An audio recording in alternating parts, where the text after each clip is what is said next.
निकला है। वतन से उल्फत है जुर्म अपना, ये जुर्म ता जिंदगी करेंगे। वतन से उल्फत है जुर्म अपना, ये जुर्म ता जिंदगी करेंगे। है किसकी गर्दन पे खूने नाहक, ये फैसला लोग करेंगे। हमारी आजादियों के दुश्मन, हमारी आजादियों के दुश्मन हमारी क्या रहबरी करेंगे? हमारी आजादियों के दुश्मन हमारी क्या रहबरी करेंगे? न खौफ जिंदा न दार का गम। जिंदा मीन्स जेल, दार मतलब घर। न खौफ जिंदा, न हमें किसी जेल का खौफ है, न किसी दार का गम।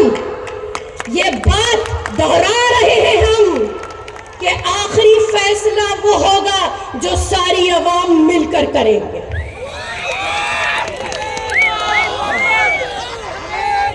हम सब जानते हैं कि वक्फ क्या है।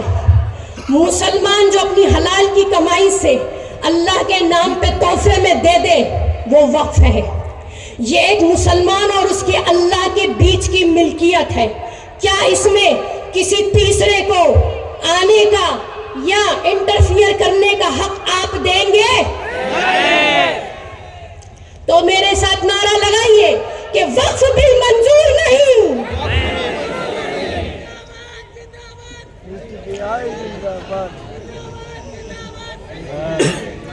हम सब जानते हैं पिछले 10 सालों से ये चंद मुट्ठी भर फैसिस्ट गवर्नमेंट हिंदुत्व संघियों की आइडियोलॉजी लेकर ईवीएम को कब्जा कर कर देश पे हुक्मरानी कर रहे हैं। ये कब्जा की हुई गवर्नमेंट और उसके बाद लोगों के हुकूक पे डाका डालने वाली गवर्नमेंट, चोर गवर्नमेंट, ये क्या समझती है कि हर बार पार्लियामेंट में बैठकर CANRC के नाम पर, UCC के नाम पर, वक्फ के नाम पर ये मुसलमानों को दबाकर, कुचलकर खामोश कर देंगे? ना, कभी नहीं। हो सकता है किसी मुद्दे को मुसलमानों ने यूं ही फॉर ग्रांटेड ले लिया हो, चलते फिरते नजरअंदाज कर दिया हो, लेकिन मुसलमान वो होता है जो अपनी जान से ज्यादा अपने ईमान की हिफाजत करता है। और आज मुसलमानों की जान से भी ज्यादा इंपॉर्टेंट मुद्दा मुसलमानों के ईमान का है, क्योंकि ये वक्फ की प्रॉपर्टी मुसलमानों के ईमान से जुड़ी है, हमारे कब्रिस्तान से जुड़ी है, हमारी मस्जिदों, हमारे मदरसों से जुड़ी है, हमारे यतीम खानों से जुड़ी है। बुलडोजर लगा के मुसलमानों के सरों से छत छीनते हैं और अब वक्फ का बिल लाके मुसलमानों की जमीनें छीनेंगे। क्या आप ऐसा होने देंगे? तो एक आवाज बोलिए कि हम लड़ेंगे और जीतेंगे। हमें सड़कों पे आना ही पड़ेगा, हमें ये बताना ही पड़ेगा कि जो 65,000 नाम कुर्बानी देकर आज इंडिया गेट पे लिखे हैं, सिराजुद्दौला से टीपू सुल्तान तक, हम उन्हीं के वारिस हैं।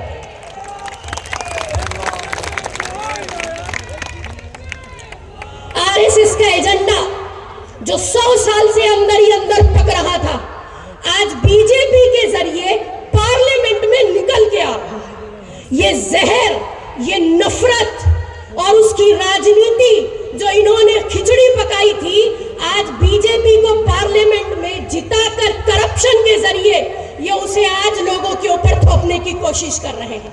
सभी का खून शामिल है इस मिट्टी में, किसी के बाप का हिंदुस्तान थोड़े ही है।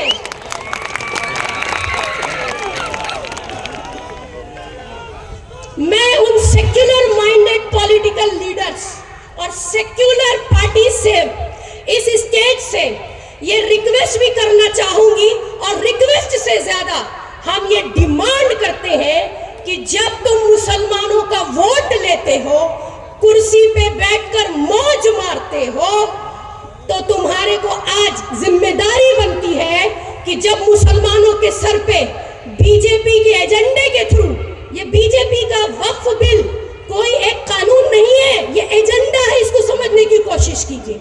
ये बहुत बड़ी साजिश है, इसको समझने की कोशिश कीजिए। आपको तरह तरह से इन्होंने आजमाया है, इन्होंने आपको आजमाना शुरू किया CANRC के वक्त से। जब इन्होंने देखा कि इनकी नहीं चली, तो फिर इन्होंने जो है प्रोपेगेंडा तैयार किया और इन्होंने अंदर ही अंदर दूसरी साजिशें तैयार की। उसमें से एक साजिश का नाम है वक्फ अमेंडमेंट बिल, जो हमें मंजूर नहीं, हम इसे हर हाल रिजेक्ट करते हैं।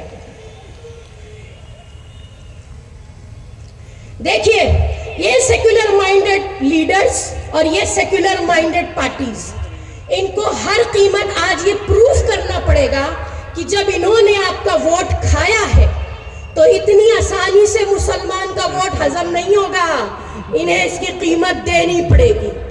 आपको बता दूं कि 11:20 पर पार्लियामेंट की टेबल पे बिल रखा गया और केरला और कर्नाटका में ठीक 11:20 पे उस बिल को एसडीपीआई ने जला दिया। केरला से लेके दिल्ली तक कोई स्टेट ऐसा बाकी नहीं जहां पर SDPI, social democratic party of India, वक्फ के प्रोग्राम करके हर गवर्नमेंट से और हर लोगों से और हर मजमे से ये अपील भी कर रही है और डिमांड भी कर रही है कि इस वक्फ को किसी तरीके से हम कामयाब होने नहीं देंगे। मैं आपको बता दूं, बाखुदा हिंदुस्तान का मुसलमान इस वक्त social democratic party of India का कर्जदार है, क्योंकि आपकी वक्फ की हिफाजत के लिए, आपके कब्रिस्तानों के लिए, आपके मदरसों के लिए, आपकी मस्जिदों के लिए, आपके यतीम खानों के लिए अगर कोई लड़ रहा है, कुर्बानी दे रहा है, तो वो सिर्फ social democratic party of India.